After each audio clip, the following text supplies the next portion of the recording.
As we get started this week, probably the big kind of first driving question is, where do our ideas of teaching writing and giving feedback come from? There are a lot of things going on here, right? So, one is teachers give students feedback. Another thing is that as teachers, we teach students to give feedback. So, there are varying levels of what we're trying to do when we think about feedback.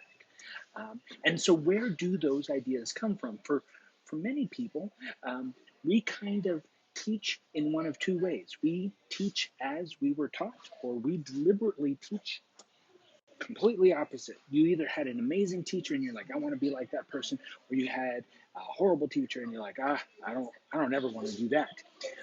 But both of those stances are reactive, and they don't necessarily take into consideration what the actual research on feedback, teaching it, giving it, and receiving it have to say. So let's think a second. Let's think a second about the ways that we give feedback. Consider, either as a student or as a teacher, um, the kind of traditional assignment. Um, and this works for all assignments, not only the ones that have written components. Anytime we ask students to do something, it is a kind of composition. Yes, we'll be talking in class a lot about actually, making, writing, and developing artifacts. So let's think about that. Often, like the traditional timeline is students receive an assignment, then they do the assignment, and then they turn in the assignment, right? And then sometimes teachers will give feedback with the grade. Hey, you made an 87. I noticed this, this, and this. And we hope that they take into consideration those things that we said on their next assignment. But there's no chance to go ahead and look at that 87 and improve the thing that we made, right? Um, Sometimes, maybe if you're kind of like the, you you're like, I'm gonna do the writing process. Maybe you give students the assignment, they work through it, and then there's some feedback, and then they kind of work that feedback into their draft, and then they turn it in. What is that feedback? What's it focusing on? Is it focusing on lower order skills such as punctuation and syntax, um, spelling, things like that? That's not even grammar, those are conventions, mechanics and conventions. Or are you thinking about higher order things like organization, argument, structure, style, voice, um, purpose, the connections between purpose, audience, and form? What is the feedback focusing on? One of the things that research tells us is that very often the feedback focuses on the lower order things, because when students change their punctuation, we can see it. Sometimes it's hard for us to see a student changing their organization, because they change it a little bit and we don't. It's what did you do here? Did you do something? I can't see it. Um, uh, but a couple of things when we think about feedback like that is, we've turned the writing process into a linear thing. There's a beginning, a middle or a muddle, and an end. When very often the writing or creative process should be iterative. It should be circular, something that we do and redo and do and redo and do and redo until the thing that we made is good or good enough, right? Um, there's only so much time, in the day. So again, what's the point? What's the point of feedback? Why do we give feedback? Are we giving it so students can do better on their next assignment? Or are we giving it so students can do better on the task that they're doing right now? Where do you give feedback? Where do you receive feedback? And think about these questions just in your own student life, and also in your teaching life. Um, uh, and, and I'm not saying necessarily that there's a better or a worse, but there are levels of effectiveness? When is it helpful to give and receive feedback? Um, I think we'll with the readings this week, we start to get a little bit of, oh no, there's just not enough time to give feedback in the way that is good. Well, something to consider, right, is that uh, time spent learning is valuable. And so maybe we want to spend more time doing things where we know that learning is happening and stop measuring learning by the number of assignments that we finish and instead measure our learning in the things that we can do and know, right? And so maybe instead of doing 6 essays in a year, maybe we only do 3, but we do 3 really, really well.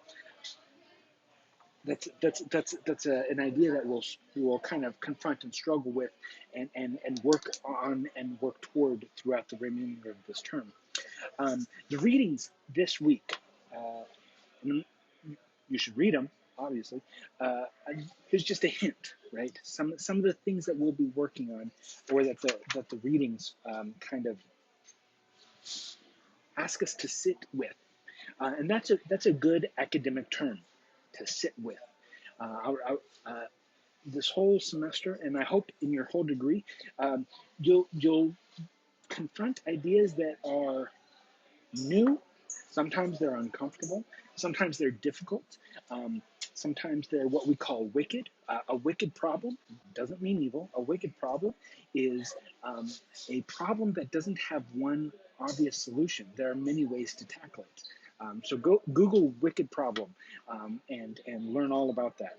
But a lot of what we're doing in grad school, but in this class, are things that are wicked problems. How do we address issues uh, fairly and equitably? And in fact, those are some of the hard questions that the readings this week are asking.